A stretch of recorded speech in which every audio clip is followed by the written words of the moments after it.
Hello deck cadet aspirants. Deck cadet का daily routine क्या होता है शिप पे जानेंगे हम लोग इस वीडियो में।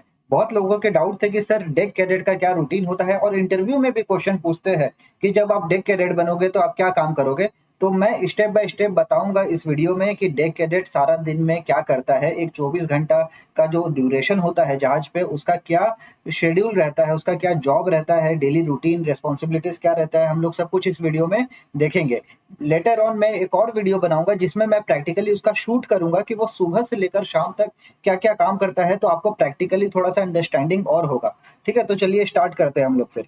तो जो डेक कैडेट होता है वो सबसे पहले आपको जानने का जरूरी है कि चीफ ऑफिसर के अंडर में काम करता है। जो डेक कैडेट होता है he works under the chief officer, और वो जहाज का रोल एंड रिस्पॉन्सिबिलिटीज के बारे में लर्न करता है। और उसकी जो ड्यूटी होती है वो लगभग 10 घंटा पर डे की ड्यूटी होती है। ठीक है, रोज लगभग वो 10 घंटा काम करता है। सैटरडे को अलग उसका वर्किंग आवर्स रहता है और संडे को अलग वर्किंग आवर्स रहता है, बट नॉर्मल जो मंडे टू फ्राइडे रहता है वो 10 घंटे की ड्यूटी होती है। सैटरडे संडे पोर्ट में काम नहीं करता है। कहने का मतलब ये है कि अगर वो सैटरडे संडे हम लोग का जहाज पोर्ट पे है तो सैटरडे संडे काम होता है। खाली सेलिंग में सैटरडे संडे को थोड़ा सा वर्किंग आवर्स में रिलैक्सेशन मिलता है।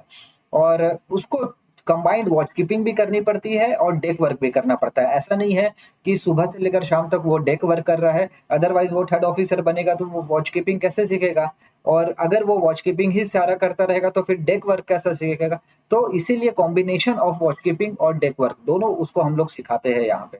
ठीक है, तो अगर आपसे पूछेगा इंटरव्यू में कि डेक कैडेट को क्या काम करना पड़ता है, तो उसको बोल सकते हैं कि वो वॉच कीपिंग भी करता है और डेक वर्क भी करता है। फिर उसके बाद में उसका वॉच शेड्यूल क्या होता है, उसका वर्किंग जो शेड्यूल होता है वो कैसा होता है। सबसे पहले वो 4 से 8 वो चीफ ऑफिसर के साथ में ब्रिज वॉच करता है। क्या करता है, 4 से 8 बजे तक वो ब्रिज पे चीफ ऑफिसर के साथ में वॉच करता है। और वैसे ही शाम को वॉच करता है, 8 घंटे की वॉच होती है शाम को 4 से 8, और सुबह को 4 से 8 वो चीफ ऑफिसर के साथ में वॉच करता है। फिर उसके बाद में जो थोड़ा बहुत समय मिलता है उसमें वो 9 बजे से 11 बजे तक वो डेक पे काम सीखता है, प्रैक्टिकल काम सीखता है, बोसन के साथ में काम सीखता है, चीफ ऑफिसर के साथ काम सीखता है। अगर कभी वो 9 से 11 नहीं काम करता है तो वो 1 बजे से 3 बजे तक भी कभी कभी हम उसको भेजते हैं, ताकि वो थर्ड ऑफिसर के साथ में जाए और LSFFS सेफ्टी इक्विपमेंट का मेंटेनेंस का काम सीखे। आखिरकार उसको बनना तो थर्ड ऑफिसर है, इसीलिए हम उसको ट्रेन करते हैं ताकि वो थर्ड ऑफिसर का सारा जॉब एंड रिस्पॉन्सिबिलिटीज सीख सके, ताकि वो जब थर्ड ऑफिसर पहली बार बन के आए तो बिना हेजिटेशन के अपना जॉब निभाए। तो हम लोग रैप अप करते हैं कि उसका क्या एक ड्यूटी होता है। सबसे पहले वो 3:45 को उठता है। ठीक है, जो एक कैडेट होता है वो सुबह 3:45 को उठता है। 4 बजे से उसका वॉच चालू हो जाता है, वो ब्रिज पे जाता है फ्रेश होके। उसके बाद में 8 बजे उसका वॉच कंप्लीट हो जाता है। ठीक है, वॉच कंप्लीट हो जाता है, उसके बाद में वो फ्रेश होता है, अपना डेली रूटीन करता है, नहाना धोना है जो करना है करता है। फिर उसके बाद में वो 8:30 बजे ब्रेकफास्ट करने जाता है, 8:30 बजे वो ब्रेकफास्ट करता है।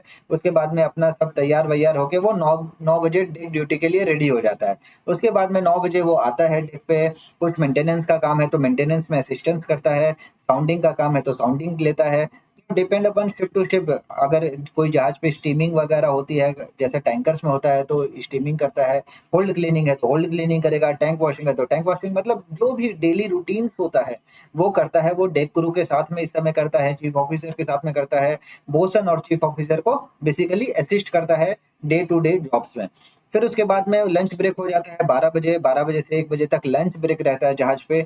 तो उस समय वो लंच वगैरह करता है और उसके बाद में उसको हम लोग बोलते हैं कि रेस्ट कर लो, क्योंकि बंदा 4 बजे से जगा हुआ है। तो 1 बजे से पौने 4 बजे तक उसको हम लोग रेस्ट करने दे देते हैं। फिर वो रेस्ट करता है पौने 4 बजे तक, और 4 बजे सेम वो ब्रिज के लिए रेडी हो जाता है। वो 4 बजे ब्रिज पे आता है, 4 बजे से 8 बजे तक वो ब्रिज वॉच करता है, और फिर उसके बाद में वो सोने चला जाता है, सो जाता है। और फिर नेक्स्ट डे यही सेम रिपीट होता है। ये है सेलिंग पे। अगर वो पोर्ट रहता है तो पोर्ट में 6 ऑन 6 ऑफ की ड्यूटी होती है, और 12 घंटे उसको वॉच करने पड़ते हैं। 6 ऑन 6 ऑफ बोलते हैं हम लोग उसको। ठीक है, तो बेसिकली आई होप आपको आइडिया हुआ होगा कि एक दिन में सुबह 4 बजे से लेकर 8 बजे तक का ड्यूटी रहता है, बट उसमें हम लोग उसको थोड़ा सा रेस्ट और थोड़ा सा खाने का ब्रेक वगैरह भी देते हैं।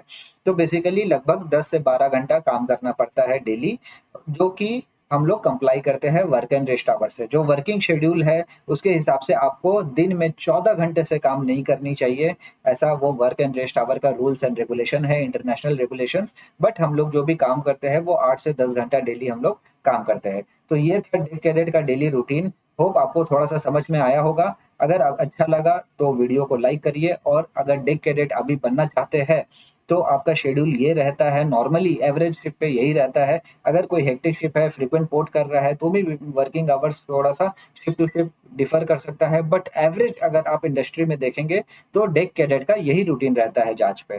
Thank you guys, all the best, thank you.